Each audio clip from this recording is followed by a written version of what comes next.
नमस्कार, मी प्राध्यापिका डॉक्टर शीला गाडे, राव बहादूर नारायणराव बोरावके महाविद्यालय श्रीरामपूर येथून मराठी विभाग प्रमुख म्हणून कार्यरत। या ठिकाणी माझा जो विषय आहे MA मराठी भाग 2, त्याच्यामध्ये नवीन अभ्यासक्रम यावर्षी लावलेला आहे। त्या पेपरचं नाव आहे नेमलेल्या अर्वाचीन साहित्यकृतींचा अभ्यास। या साहित्यकृती 3 दिलेल्या आहेत। त्या 3 साहित्यकृतींची नावं इथं फलकावर लिहिलेली आहेत। एक पहिलं पुस्तक आहे ते स्त्री पुरुष तुलना ताराबाई शिंदे यांचं वैचारिक लेखन। दुसरं पुस्तक आहे शेटजी प्रताप मुकुंदराव पाटील यांचं खंडकाव्य। आणि तिसरं पुस्तक आहे शोभायात्रा हे शफाअत खान यांचं नाटक। अशा 3 साहित्यकृती यावर्षी विद्यार्थ्यांना अभ्यासक्रमाला आहेत। पेपरचं नाव मगाशी मी सांगितलेलंच आहे, नेमलेल्या अर्वाचीन साहित्यकृतींचा अभ्यास। हा पेपर जो आहे, या पेपरचा विचार करत असताना सुरुवातीला स्त्री पुरुष तुलना हे जे ताराबाई शिंद्यांचं पुस्तक आहे, हे वैचारिक साहित्य प्रकारात मोडतं। आणि म्हणूनच या पेपरच्या विषयी, या वाङ्मय प्रकाराविषयी थोडीशी चर्चा आज आपण करणार आहोत। वैचारिक साहित्य म्हणजे नेमकं काय? लेखकाचं मत लेखकाने मांडणं म्हणजे स्वमत प्रतिपादन आणि परमत परिवर्तन। बघा, वैचारिक साहित्य म्हणजे स्वमत प्रतिपादन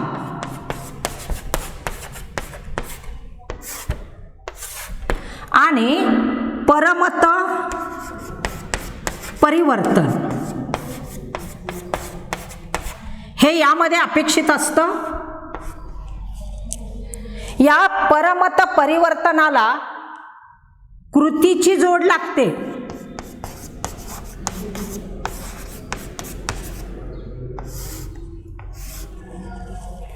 म्हणजे वैचारिक साहित्यामध्ये हे अपेक्षित आहे।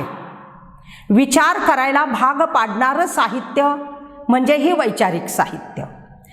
विचाराला प्रवृत्त करतं, आपल्या मनात काही प्रश्न निर्माण करतं आणि त्या प्रश्नांची उत्तर शोधण्याचं कामही डोळसपणे माणूस म्हणून आपणच करायचं असतं।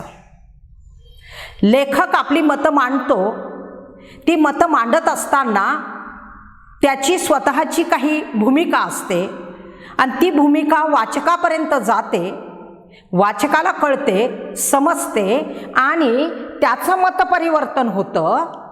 त्यावेळेस त्या समाज व्यवस्थेतल्या वाचकाकडनं सुद्धा कृतीची अपेक्षा असते, कृतीची जोड लागते। लक्षात ठेवा, म्हणजे स्वमत प्रतिपादन आणि परमत परिवर्तन। दुसऱ्याचं परिवर्तन करणं, मत परिवर्तन करणं हे वैचारिक साहित्यामध्ये अपेक्षित आहे। त्यामुळे बऱ्याचदा असंही म्हटलं जातं की वैचारिक साहित्य हे त्या ठिकाणी कंटाळवाणं होतं का, वृक्ष होतं का? लक्षात घ्या, तर वैचारिक साहित्य हे अनेकदा तसं बनू शकतं, कारण तिथं काही मनोरंजन नसतं किंवा समाज व्यवस्थेतल्या घटकाला त्या ठिकाणी विरंगुळा म्हणून हे साहित्याचं लेखन नसतं। लक्षात ठेवा, विचार करायला भाग पाडणारं साहित्य आहे। समाज व्यवस्थेत अनेक प्रश्न आहेत, अनेक समस्या आहेत, अनेक अडचणी आहेत। आपल्या भारतीय संस्कृतीमध्ये तर आपल्याला हे पाहायला मिळतं की प्रचंड अज्ञान होतं पूर्वी। ते एवढं अज्ञान होतं, जातीच्या विषमतेचा भाग होता आणि जातीय विषमतेमुळं आमच्यामध्ये चातुर्वर्ण्य व्यवस्था आमच्या व्यवस्थेनं स्वीकारलेली होती आणि त्याचा परिणाम काय झालेला होता की त्या ठिकाणी ही विषमता आमच्या समाज व्यवस्थेला एक संघ बनवत नव्हती। एका दिलानं राहावं, एका विचारानं राहावं, समाज स्वास्थ्य चांगलं राहावं यासाठी काही गोष्टी कराव्या लागतात, त्या तिथं दिसत नाहीत. आणि म्हणूनच वैचारिक साहित्याचं लेखन हे या हेतूनं झालेलं आपल्याला पाहायला मिळतं की समाज व्यवस्थेमध्ये असणारी विषमता,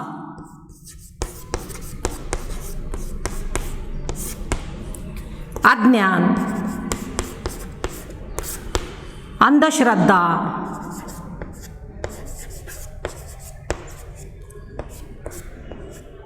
ह्या दूर करणं आणि समाजाला एका समान पातळीवर आणण्यासाठी चातुर्वर्ण्य व्यवस्था नाकारणं हा एक महत्त्वाचा भाग होता. परंतु त्या ठिकाणी आमचा समाज हा कर्मठ होता, अतिशय कर्मठ. हा आचरणाचा जो भाग आहे तो कर्मठ होता, इतका कर्मठ की त्याच्यामध्ये फारसा बदल होत नव्हता. लक्षात घ्या. म्हणजे 19व्या शतकामध्ये अनेक संप्रदाय आले, अनेक धर्म आले, अनेक पंथ आले. लक्षात ठेवा. मग त्याच्यामध्ये ब्राह्म समाज असेल, प्रार्थना समाज असेल, आर्य समाज असेल, परमहंसांचा समाज असेल. लक्षात ठेवा.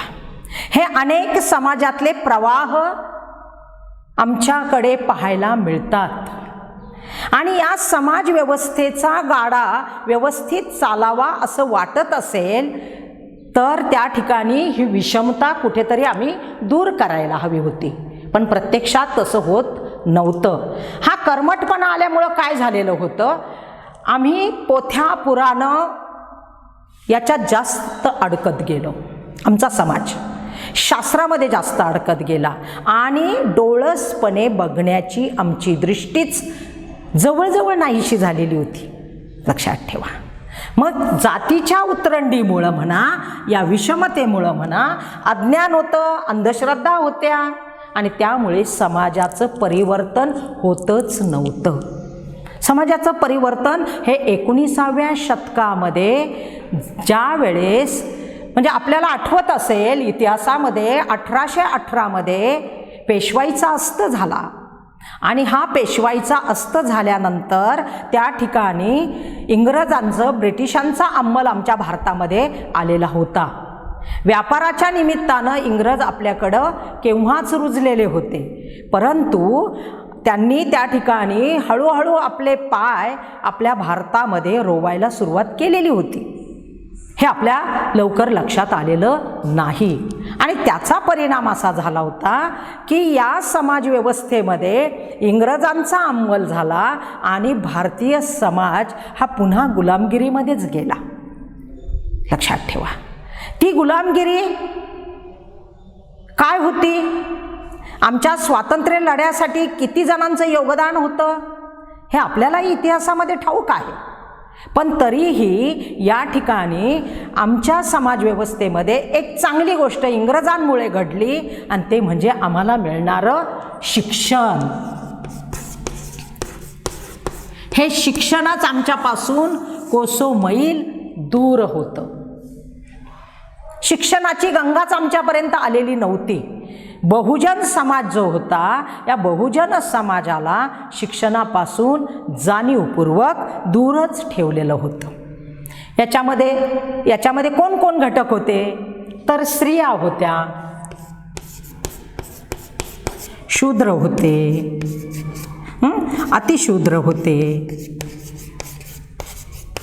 हे या घटकांपासून कित्येक दिवस दूर होते. म्हणजे शिक्षणापासून दूर असणारा आमचा बहुजन समाज जो होता, हा बहुजन समाज त्यामुळंच अज्ञानामध्ये होता, त्याचमुळे त्याच्याकडे अंधश्रद्धा होत्या आणि त्याचमुळे विचाराचा एक प्रकारे म्हणजे शास्त्र पुराणं याच्यामध्येच तो अडकत गेलेला दिसतो.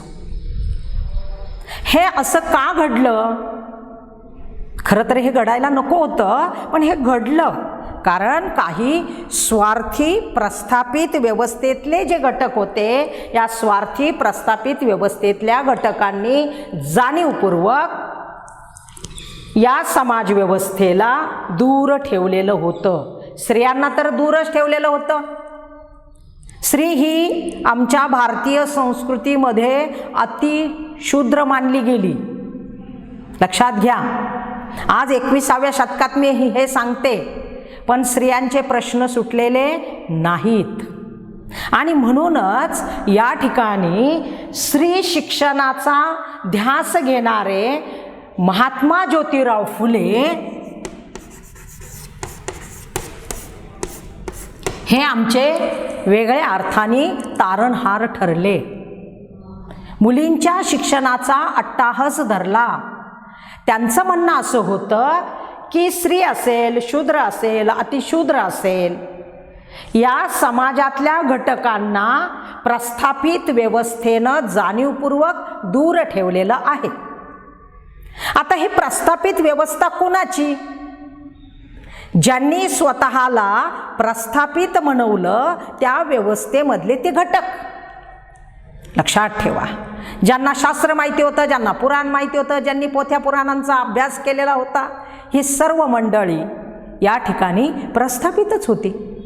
आणि त्या प्रस्थापित व्यवस्थेतल्या घटकांनी, लक्षात घ्या, त्या प्रस्थापित व्यवस्थेतल्या घटकांनी समाजातल्या विषमताचं वातावरण तयार करणाऱ्या स्त्री, शूद्र, अतिशूद्र यांना बिचाऱ्यांना स्थानच दिलं नाही.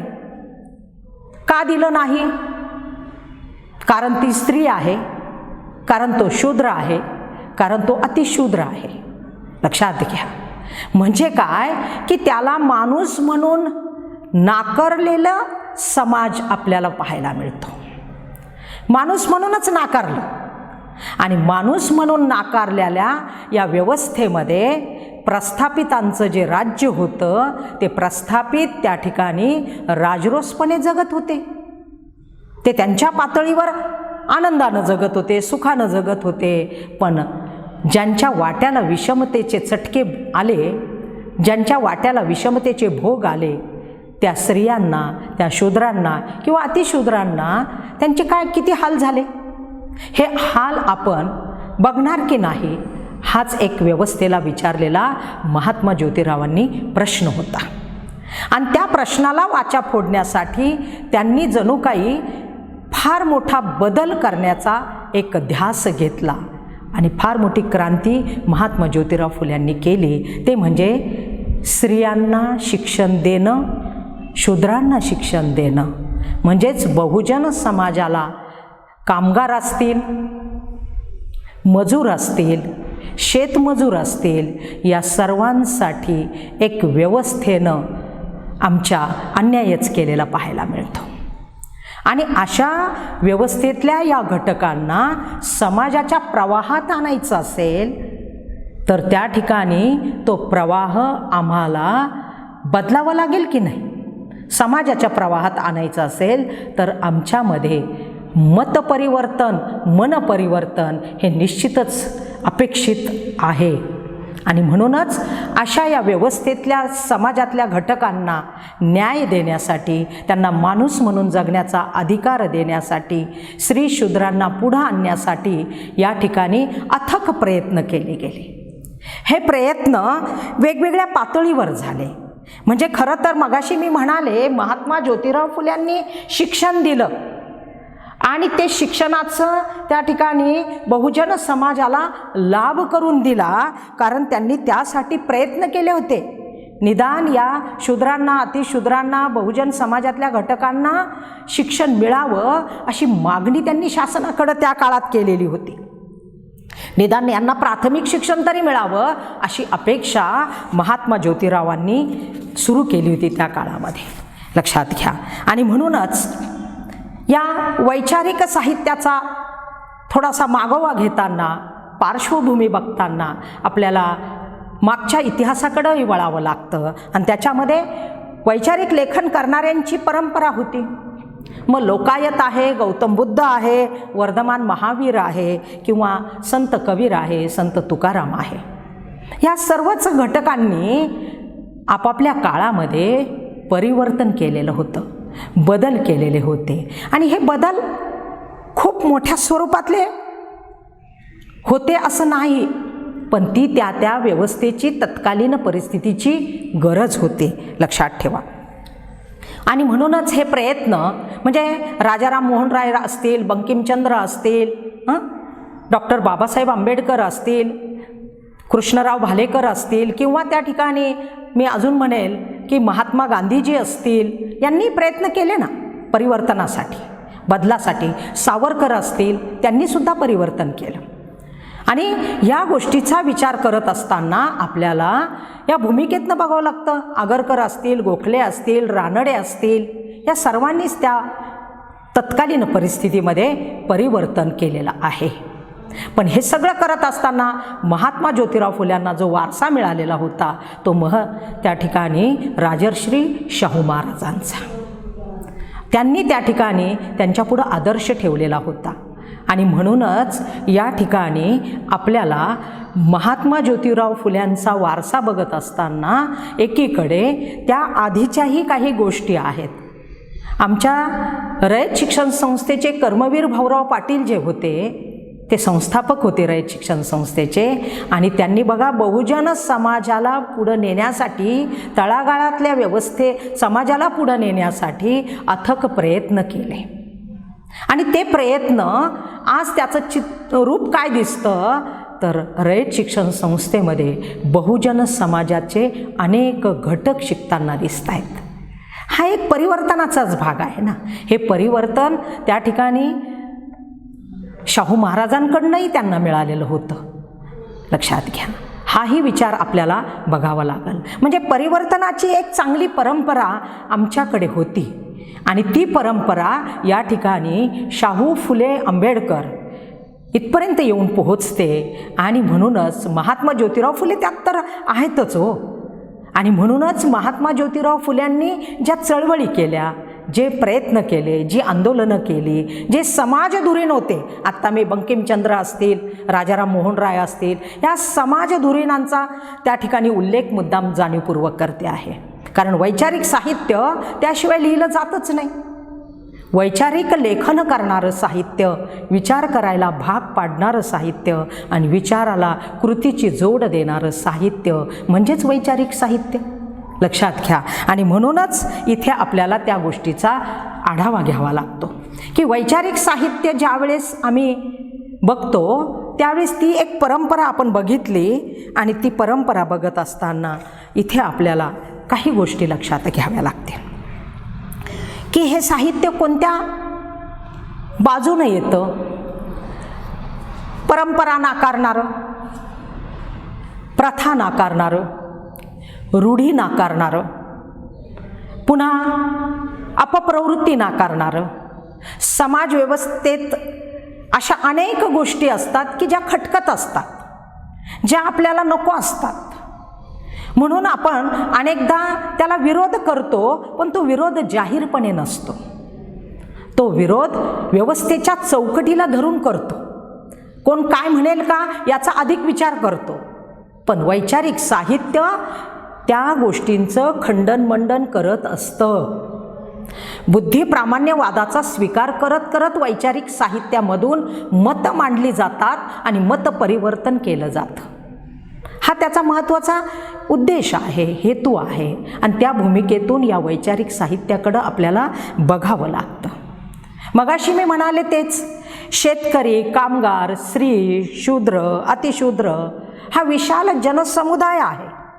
हाच खरा आपला देश आहे, हाच खरा आपला भारत देश आहे, लक्षात घ्या.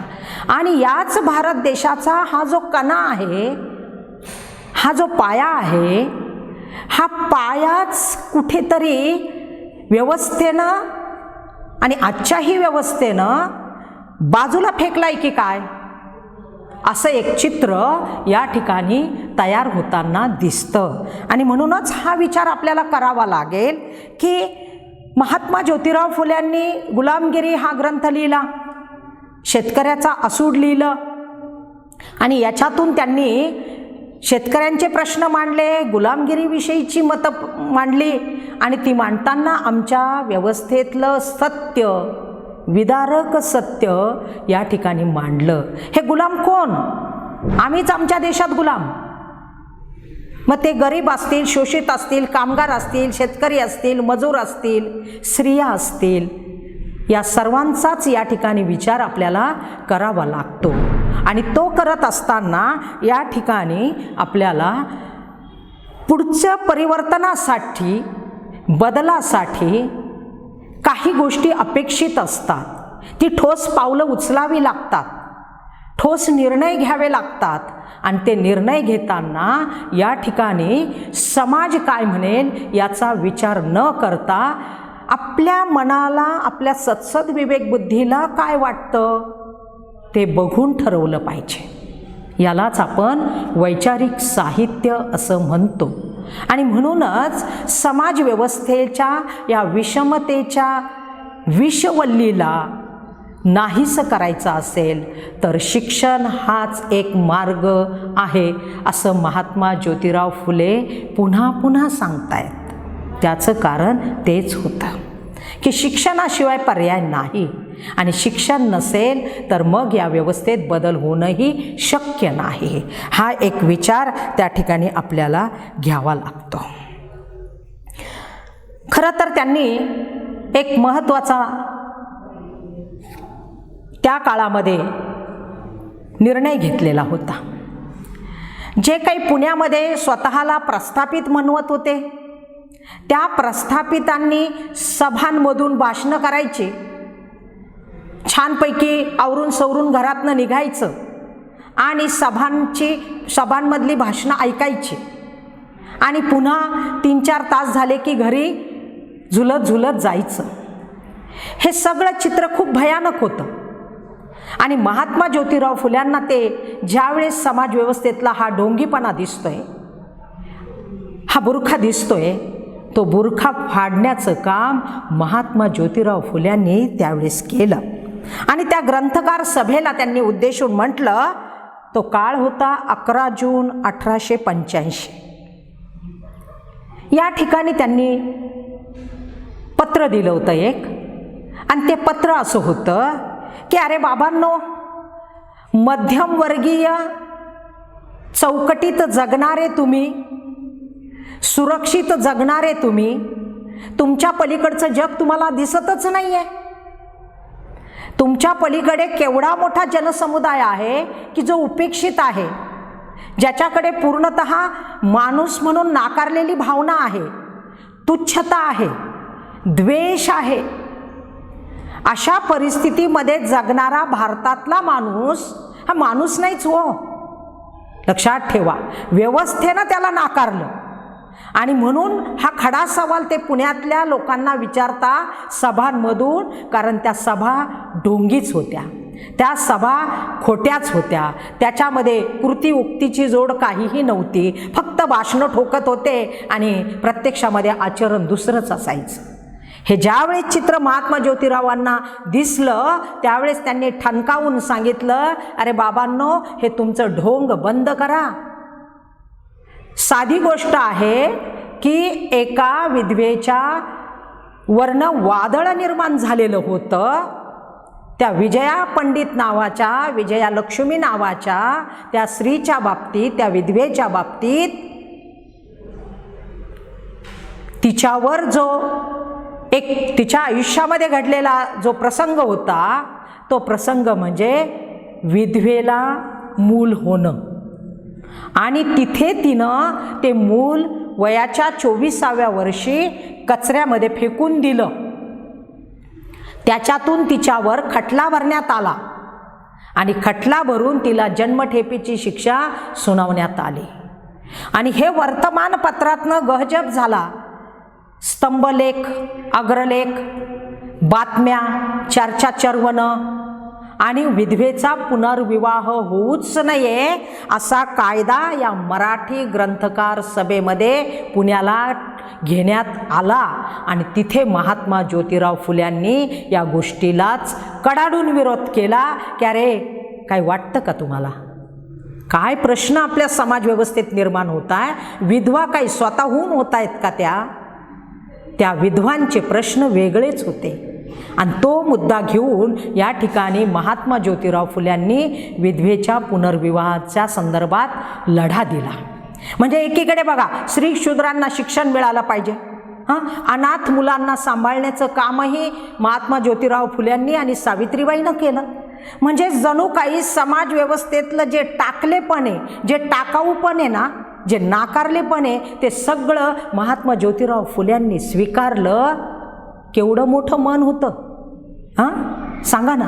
एवढं काळाच्या किती पुढं गेलेली ही माणसं होती, म्हणून तर ते महात्मे होते, लक्षात घ्या. हा सुधारणावाद कृतीतनं त्यांनी दाखवला, लक्षात घ्या. आणि म्हणूनच वैचारिक साहित्यामध्ये हे परिवर्तन अपेक्षित आहे. अरे दोष कुणाचा आहे आणि दोष कुणाला देताय तुम्ही? विधवेला दोष देता, पण त्या विधवेच्या बाबतीत जो कोणी पुरुष हे सगळं काम करतोय त्याला मात्र कोणीच दोष देत नाहीये. म्हणजे व्यवस्थेनं पुरुष सत्ताक पद्धतीमुळं पुरुषी व्यवस्थेला दोषच दिलेला नाहीये. सर्व दोष जातो तो स्त्री जातीला, शूद्रांना, अस्पृश्यांना. लक्षात ठेवा, माणूस म्हणून नाकारलेपणच आमच्या व्यवस्थेनं जर आम्हाला दिलेलं असेल तर ते मात्र त्याच्या विरोधात क्रांती करायची, त्याच्या विरोधात बंड करायचं, हाच वैचारिक साहित्याचा मुख्य हेतू आहे. आणि म्हणूनच या ठिकाणी आपल्याला वैचारिक साहित्य म्हणजे काय हे बघत असताना त्यातले कोणकोणते घटक आपण बघतोय. का बरं वैचारिक साहित्य निर्माण झालं? का बरं समाजाचं प्रबोधन करावं लागलं?